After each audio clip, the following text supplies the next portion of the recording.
Assalamualaikum warahmatullahi wabarakatuh. Perkenalkan, nama saya Mukhtar Ahmad Yasin. Dan saya Dika Dimawan. Dan ini saya ingin menjelaskan tentang sejarahnya. Kami berdua menjelaskan tentang sejarahnya Sentra Food Indonesia dengan PT Hewan Intrafood, dan juga ada bermacam poin-poin di sini kayak kompleks analisis, kayak analisis rasio, analisis krisis, dan dari poin kompleks analisis dan analisis rasio. Dan di sini kita juga ada penentuan keseluruhan acaranya. Nah, yang pertama itu kita ingin menjelaskan dari sejarah dari PT Sentra Food Indonesia. Ia didirikan pada tanggal 28 Juni 2004. Ia bergerak di bidang makanan minuman, dan kemudian ia mengakuisisi PT Kemang Food Industries dan PT Sabes Fages Indonesia. Nah, yang kedua itu ada PT Hewana Interfood Nusantara Tbk atau COCO. Perusahaan itu bergerak di bidang kakao dan coklat premium yang didirikan pada tahun 2006. Dan perusahaan itu menjadi publik di Bursa Efek Indonesia pada tahun 2019. Perusahaan ini memproduksi seperti coklat, coklat bubuk, coverage, coklat campuran, olesan atau isian, dan minuman coklat berbubuk. Nah, di sini kita juga ingin menjelaskan yang comparative analysis dan compound sense analysis, dan dijelaskan dengan oleh teman saya Dika. Baiklah, di sini langsung saja pada analisis horizontal atau bisa disebut dengan analisis komparatif pada laporan posisi keuangan PT Wahana Interfood Nusantara, di mana untuk mengetahui naik turunnya rupiah pada tahun 2023 dari 2022, di mana untuk mengetahui turun atau naiknya rupiah tersebut, kita mengurangi dari 2023 dengan hasil dari 2022. Terus untuk mengetahui naiknya presentasi tersebut, kita membagi dari naiknya atau turunnya rupiah dengan tahun 2022. Untuk selanjutnya itu sama sampai dengan total liabilitas dan ekuitas itu sama, di mana untuk mengetahui total rupiah itu dikurangi dari 2023 dengan 2022. Lalu untuk mengetahui presentasinya itu sama, di mana naik atau turunnya rupiah dibagi dengan 2022. Jadi caranya sampai yang tadi dari kas sampai total liabilitas itu caranya sama semuanya, menghitung naik turunnya rupiah atau presentasinya atau rasionya semuanya sama caranya, tinggal dikurangkan dibagi aja. Terus yang selanjutnya itu di mana di sini untuk menganalisis laporan laba ruginya dengan cara komparatif, di mana untuk menghitung naik turunnya rupiah itu sama dengan yang laporan keuangan, di mana dari 2023 itu dikurangi dengan 2022, dan untuk mengetahui rasionya itu sama, di mana naik turunnya rupiah dibagi dengan 2022 sampai dengan rugi bersih tahun berjalan itu sama, di mana penghitungannya. Lalu di sini langsung saja ke dalam analisis vertikal dalam laporan posisi keuangan, di mana itu dibandingkan dari satu periode, di mana kas itu dibandingkan dengan total aset atau total kas. Untuk mengetahuinya itu kas dibagi dengan total aset. Di 2023 juga sama, dan seterusnya sampai dengan jumlah aset tidak lancar. Terus pada total aset, liabilitas dan ekuitas itu juga sama, di mana dibandingkan dari liabilitas jangka pendek dengan total liabilitas dan ekuitas sampai ekuitas. Lalu di laporan laba rugi untuk menganalisis vertikalnya yaitu dibandingkan dengan penjualan bersih. Jadi pada akun-akun yang ada dalam laporan laba rugi itu dibandingkan dengan penjualan bersih. Sebagai contohnya, di mana beban pokok jumlah dari beban pokok itu dibagi dengan penjualan bersih. Untuk cara-cara selanjutnya itu juga sama, di mana dibagi dengan penjualan bersih diperbandingkan. Lalu selanjutnya itu di mana laporan posisi keuangan data Centrafood dalam analisis horizontal. Sebenarnya di sini itu sama dengan yang tadi, di mana dalam naik turunnya rupiah itu dari tahun 2023 dikurangi dengan 2022.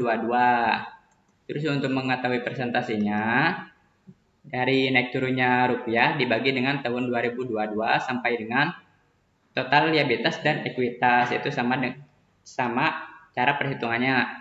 Lalu dalam laporan laba rugi juga dalam analisis horizontal atau komparatif naik turunnya rupiah itu masih sama, di mana aset dari tahun 2023 itu dikurangi dengan tahun 2022. Untuk mengetahui representasinya juga sama, di mana naik turunnya rupiah dibagi dengan 2022 sampai dengan rugi bersih tahun berjalan. Lalu dalam laporan vertikalnya, laporan posisi keuangan PT Centrafood Indonesia. Dalam hal ini juga sama dengan analisis vertikal Interfood, di mana suatu akun dibandingkan dengan total dari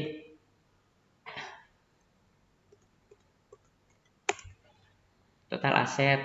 Sebagai contohnya total kas diperbandingkan dengan dibagi total kas dengan total aset, sampai dengan aset hak guna itu juga sama dibagi dengan total aset. Terus pada total liabilitas dan ekuitas juga itu juga sama, di mana liabilitas jangka pendek itu diperbandingkan dengan total liabilitas dan ekuitas.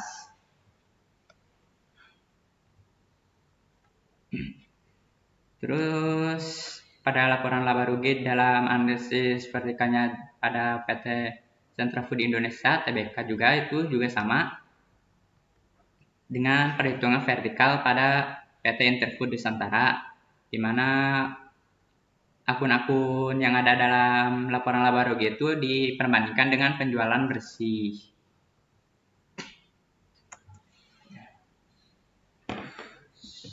Setelah mengetahui analisis komparatif dan common sense, kita langsung saja ke analisis likuiditas, di mana dalam poin-poin dalam likuiditas itu ada current ratio, quick ratio, cash ratio, dan rasio perputaran kas dan inventory to net working capital.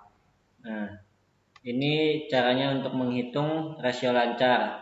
Nah, di dalam rasio lancar itu current aset dibagi sama current liabilitas. Nah, kan tadi kan current rasio lancarnya kan 2022 kan 284.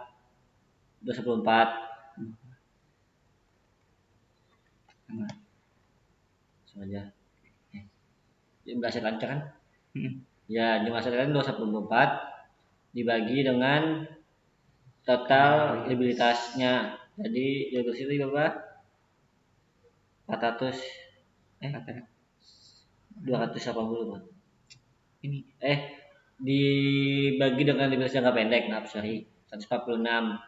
Nah, jadi totalnya itu 194,60%. Nah, rasio lancar itu sama 2023 itu current aset dibagi current liabilitas yang di tahun 2023. Ya. Nah, terus kayak Pikachu itu caranya current aset dikurang inventory dulu, baru dikurangin current liabilitas. Nah, di tahun 2022 itu ada jumlahnya 130,14%. Nah, 190 juta itu dari mana? Current aset itu dikurangin inventory itu total aset dikurangin persediaan. Yaitu total aset dikurangin persediaan dibagi dengan tadi liabilitas jangka pendek.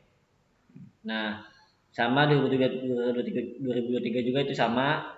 Nah, cash ratio itu cash dibagi current liabilitas. Cash itu apa tuh? Kas Kas dibagi dengan Liabilitas yang pendek. Likuiditas jangka pendek. Nah, yang ke 2023 juga sama, kas dikurangan likuiditas jangka pendek di tahun 2023. Nah, rasio putaran kas itu penjualan bersih dikurangi modal kerja. Nah, itu 280 juta dibagi 133 sama dengan 209,77%.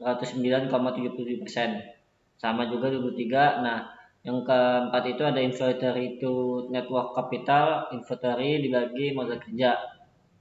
Nah, inventory batu itu 94 dibagi dengan 38 sama dengan 68% dan 23 juga sama. Nah, dan di solvabilitas juga itu kita menghitung debt to asset ratio itu total liabilitas dibagi aset. Nah, total gas itu 280 dibagi asetnya 485,054 dan sama dengan itu 0,58. Dan 2023 itu juga sama. Nah, yang kedua itu ada debt to equity ratio total liabilities dibagi equity.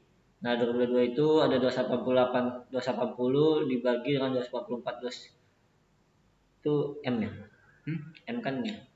Nah, M kan 284 M kan ya. iya. Nah, sama dengan itu 1,37. Nah, yang 23 juga sama, tinggal dibagi. Nah, yang long term debt to equity itu jangka panjang dibagi dengan equity.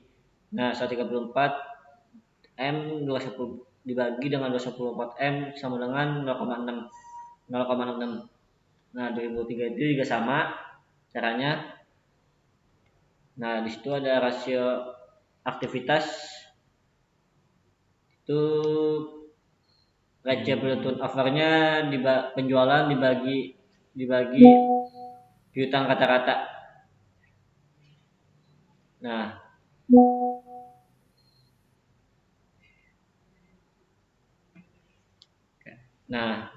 dari itu receivable turnover itu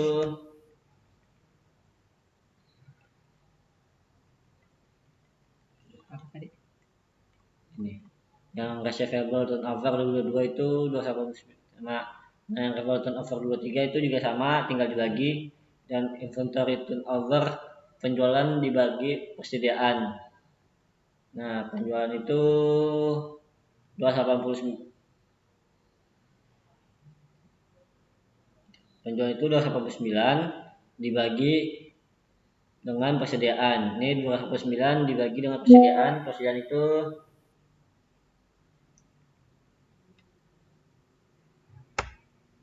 itu nih 94 tadi. Nah, habis itu ke work capital turnover penjualan dengan modal kerja. Nah, di sini juga ada. Tinggal dituin aja. Tinggal dibagi. Nah, yang 23 juga sama. Nah, fixed asset turnover itu penjualan dibagi total aset tetap. Dimana itu tinggal dibagi doang 2022 dan 2023 juga sama. Nah, total aset turnover itu penjualan dibagi total aset dan 2022 dan 2023 itu tinggal dibagi aja. Udah. Terus lanjut ke rasio probabilitas. Nah, di mana profit margin itu penjualan bersih dikurangin harga pokok penjualan baru dibagi penjualan bersih. Nah, profit margin itu ada di sini di laporan laba ruginya, tinggal dicari aja penjualan tadi yang bersih dikurangin harga pokok penjualan, tinggal dibagi penjualan bersih. Nah, itu tinggal dibagi profit margin 2022 dan profit margin 2023. Nah, di sini ada net profit marginnya, yaitu earning after interest and tax dibagi dengan penjualan. Ya. Nah, di situ ada di laporan laba ruginya minus 3 M dibagi 2,9. Nah, 23 juga sama, tinggal dibagi. Return on investment-nya itu kayak tadi, kayak earning at tax dibagi total aset. Nah, di situ juga 2022-nya tinggal dibagi aja dan 2023 tinggal dibagi aja. Terus di